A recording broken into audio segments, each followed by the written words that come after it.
Welcome back, Normie. Are you back for more epic lore dumps? What's that? You've learned everything already? Good boy. But why don't you tell me what you've learned, or I'll put you back in the chair. What's this? Oh, you made a slideshow or something? Okay, let's see it.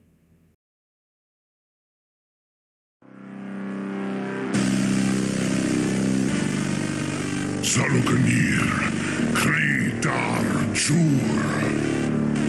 You do not even know our tongue, do you? Such arrogance, to dare take for yourself the name of Nova.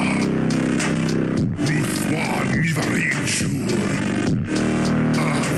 Dear, join me and perish with your mortal friends. You cannot prevail against me. I will outlast you, mortal.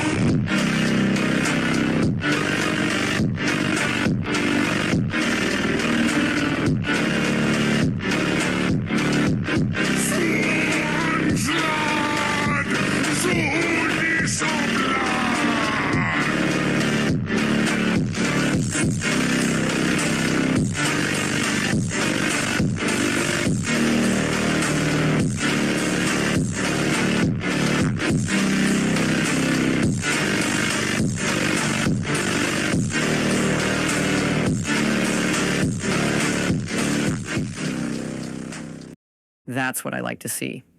You really are the Elder Scrolls. Well, you still have more to learn. Yes, it is TES6. Now you have gained my respect. You are no longer a normie. You will be referred to as gamer now. Smile. Okay, gamer. Now you're ready. I'll give you a little something to chew on until it comes out. Okay, it's still a work in progress, but so far it is set nearly a century after the events of Skyrim, and yes, the Aldmeri Dominion have a big presence in the game as they've taken over everything by this point in the story, including Hammerfell, with exception to High Rock, which I guess could be considered the answer to the Skyrim Civil War, sadly, as it was technically possible for the Stormcloaks to win. But I'll get into that another time. However, they are not the main bad guys. You can join them as a faction as they try to take the last kingdom that belongs to the currently crumbling empire, or oppose them, which is this game's version of the Civil War. The main plot revolves around a magical white tower that has awakened because of the Thalmor that caused a god called Akel to awaken, causing time loops and other anomalies throughout the land that could threaten to destroy the world. You don't really defeat Akel the same traditional way you would slay Alduin, as he isn't a traditional threat. You more so put him back to sleep and end the anomalies that threaten to destroy the world by deactivating the tower through a series of quests. You are not the Dragonborn. You could work with the Thalmor or different factions on the fate of this tower, which can further their agenda, or be independent. You're not some chosen one or hero in this one, but someone caught at a bad time as a political prisoner between the Aldmeri Dominion and the crumbling empire that becomes a hero all on his own. And in my opinion, this is interesting, as there is no railroading for this game, as you are not any specific character. You can choose to be the hero for many different paths or outcomes, but not forced to, as you've seen in Skyrim or any of the other games, where the player is a set character that has half been made for you. All right, let that sink in. That's all I'll be giving you for the story for this game. But what of the name? And what about the setting and other points? I have a few things I can tell you. I can tell you that it will be set in Hammerfell, which is home of the Redguards, west of Skyrim, north of Cyrodiil, with it containing 13 main cities, close to the size of Solitude or Whiterun, along with other places to explore and various islands, and even underwater exploration, which will give the Argonian race an actual reason to use their water-breathing technique. Also, dragons will make an appearance as well.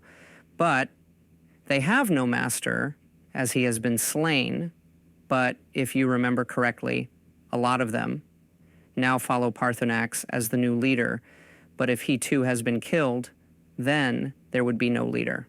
If he's still alive, then they would be under his will, although again, there would still be strays or other dragons that have no master, all depending if they follow Alduin's brother or see him as an enemy.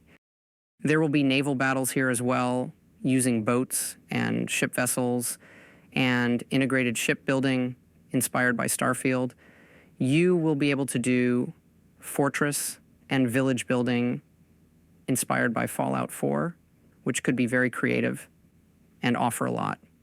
Sadly, the progression system will be changed, abandoning classes for a more natural system and be more streamlined to gather a quote on, quote, larger audience, as we realize that normies don't care about that part of RPGs and just want a simple experience that doesn't take any thought or skill at all. There's going to be fast loading times, possibly might be at the Xbox Showcase in July 2025 to be released the following year, but could be pushed back if need be.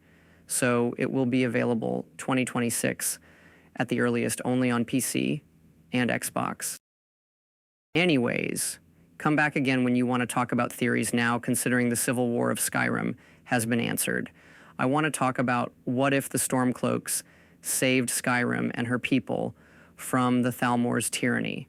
So if you want to do that, you can join me by subscribing to my sermons and keeping up with the events by striking the bell icon with Kagranox's tools.